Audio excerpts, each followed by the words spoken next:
little bit just about like what he meant to the culture and maybe meant to you personally. By the way, the first time I boycotted the Grammys was for him. We both came out that year. He didn't get nominated. He dropped 2 albums, had 2 #1 albums in the same year. Right. I remember that. Yeah. They didn't even nominate him. I won that year for rap album. So my first Grammy win, I wasn't in. I wasn't even in the building because I boycotted it for him. So there was a competitive thing, but it was big love. He was so competitive with me. I never met a human being more competitive with me, like ever. Not even my big brother, like no one. We met battling. That's how we met. We was in the Bronx in the pool hall. After that battle, he went to like a show. He got on stage. Jay-Z, where you at? I was like, this guy is nuts.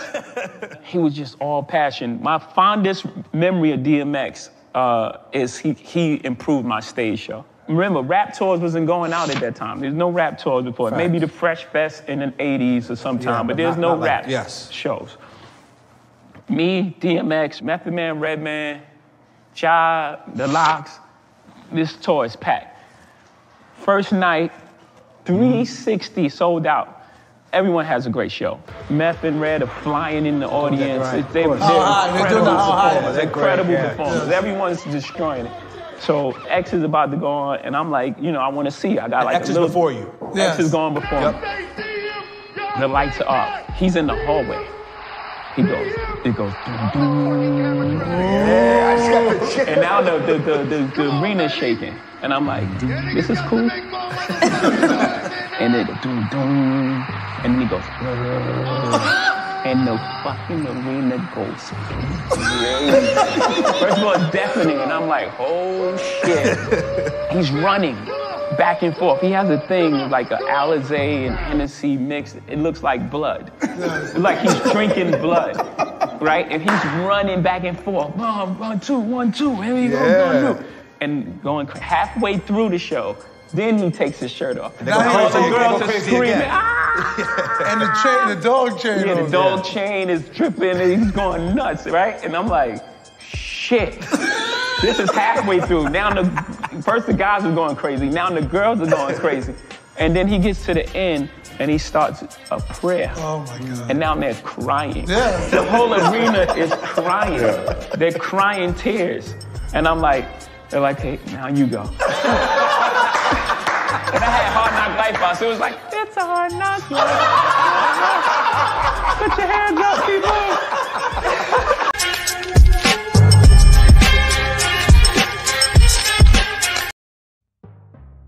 Comme l'a si bien résumé Wannabe Basquiat.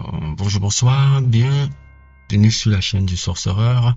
Et aujourd'hui, un sujet sur un personnage emblématique encore de l'histoire de cette musique qu'on appelle le hip-hop, qu'on appelle le rap américain et qui, pour moi, aura eu un impact sans égal dans l'histoire de cette musique-là. Quelqu'un que, quand tu regardes même le nouveau bouquin que je suis en train de lire, là, qui est sorti il y a 2 ans, il y a de cela 1 an, ça s'appelle Earl Law.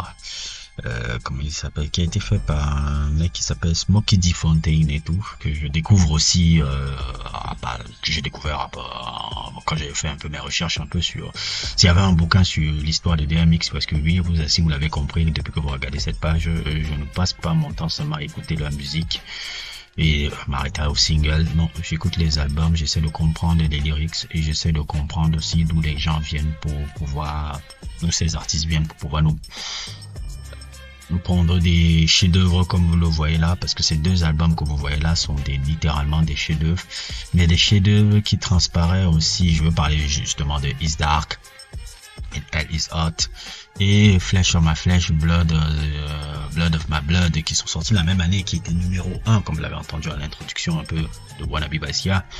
Parce que si je veux vous dire, le véritable rival de Wannabe Basquiat, les gens ont toujours mis Nas. Nas n'a pas été le véritable rival de Wannabe Basquiat. Le véritable rival de Wannabe Basquiat, c'est ce mec-ci. Ça a toujours été ce mec-ci, et depuis le lycée.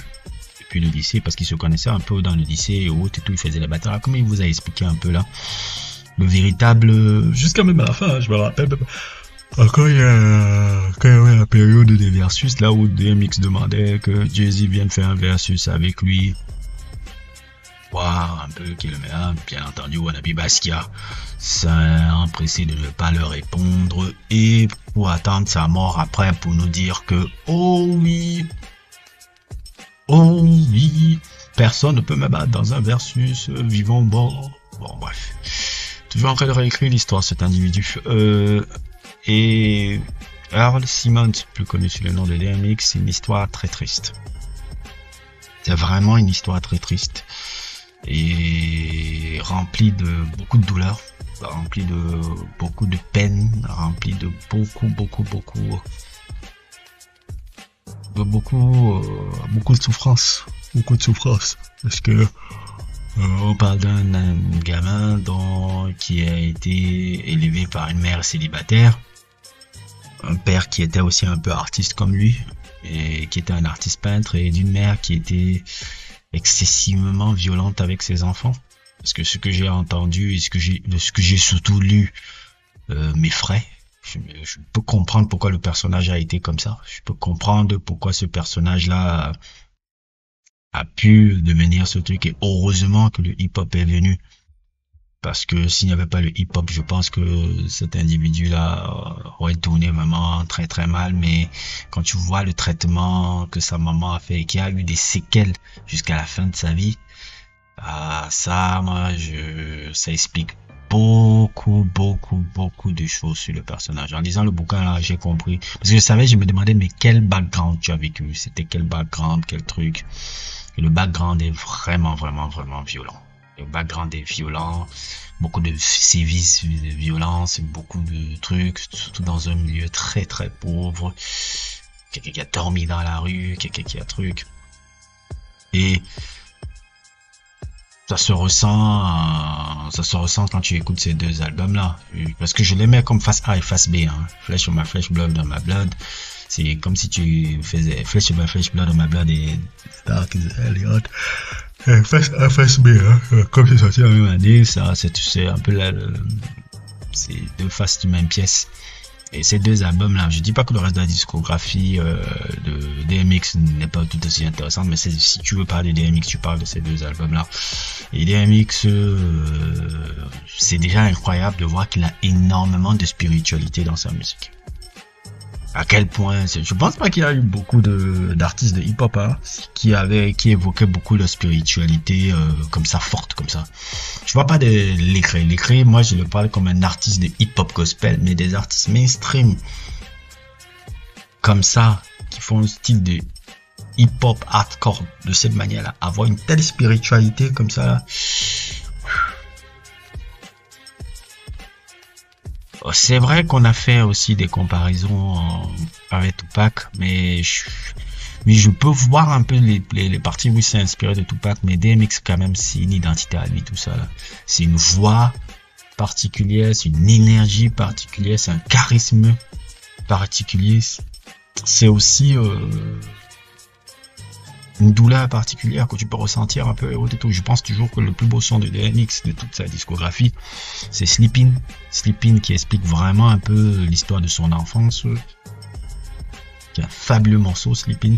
Je pense que c'est le son qui exprime beaucoup un peu ce que DMX a vécu et dans les thématiques un peu très qui est aussi entre thèmes de la rue, qui aussi avec beaucoup de spiritualité et qui aussi, ça on le dit pas assez, hein, c'est un incroyable lyriciste parce qu'on peut, pendant longtemps j'ai été caught up par l'imagerie du personnage et les gimmicks du personnage sans m'intéresser un peu aux lyrics, et quand tu regardes les lyrics tu te rends compte à quel point c'est un incroyable lyriciste.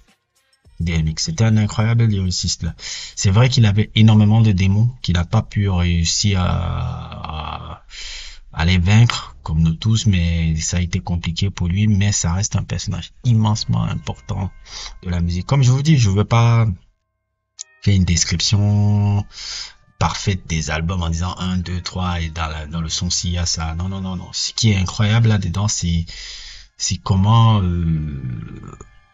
je pense que après la mort de Tupac, DMX était l'artiste le plus authentique dans l'histoire du hip-hop à ce moment-là. à ce moment-là, la mort de Tupac, DMX, non pas que je veux dire que c'est l'héritier de Tupac, hein, il y a des similitudes, mais le personnage est quand même assez différent. Il y a une identité DMX très très forte. Mais dans ce côté brut de décoffrage, thème de rue, et c'est ça qui est très bon, l'incroyable lyriciste des mots. Plus qu'on le pense, je comprends maintenant ce que Kendrick Lamar a piqué dans Is Dark, Is Hell Hot. Même le délire de changement de voix, je pense que c'est dans le son de Omen. Je pense dans le son de Omen et tout que j'ai remarqué ça, où je me disais que c'était Eminem seulement qui avait emporté ça, mais même DMX est l'un des gars qui jouait un peu avec ce changement de voix, juste notamment un peu avec ses discussions avec celui qui fait référence un peu au diable souvent. C'est pour ça d'où le titre de Omen, qui a une référence au film des années 70 de, si je me souviens bien, de Richard Donner, qui est un classique. DMX a beaucoup ça dans sa musique. C'est vraiment un incroyable personnage de l'histoire de cette musique-là. Et c'est quand même un peu assez particulier de dire qu'on le célèbre un peu à sa mort. Parce que vers la fin de sa vie, il était devenu un peu une sorte un peu de mime un peu pour les gens et tout, et c'est un peu incroyable qu'on attend toujours la mort pour donner les fleurs un peu à ce genre de personnage, même si on lui a donné de survivants, hein. Mais on a attendu un peu la mort pour maintenant dire oui, il était incroyable, oui, il était truc, oui, là, alors que le personnage aurait bien aimé peut-être entendre ça de son vivant vers la fin. Surtout sa fin n'a pas été très délicate, la fin n'a pas été très heureuse. Vous connaissez beaucoup plus ses phrases que sa musique, et ça peut se comprendre en lisant le bouquin Earl. Vous allez comprendre totalement tout sur le personnage de DMX, parce que sincèrement, c'est pas pour le plaindre ou quelque chose comme ça, mais sa vie n'a vraiment pas été une vie facile. Moi, ce qui m'amusait un peu dans le bouquin, c'est quand à un moment donné j'ai lu comment quand il vivait dans la rue, il a commencé à se liguer, on appelle ça, à se lier d'amitié avec les chiens. C'est d'où vient son amour pour les chiens. Et comment, bon, c'est pas drôle, mais comment il utilisait justement les chiens pour pouvoir agresser les gens et les voler et tout. Donc, j'ai trouvé un peu la partie drôle que lui, il agressait pas avec les flingues ou les couteaux, non, il agressait avec les chiens. C'est un peu ça le personnage. C'est un personnage particulier, c'est un personnage dense. Et ces deux albums-là complètent parfaitement un peu le génie de qui a été cet individu-là. N'hésitez pas à liker, n'hésitez pas à vous abonner, et à plus pour d'autres aventures.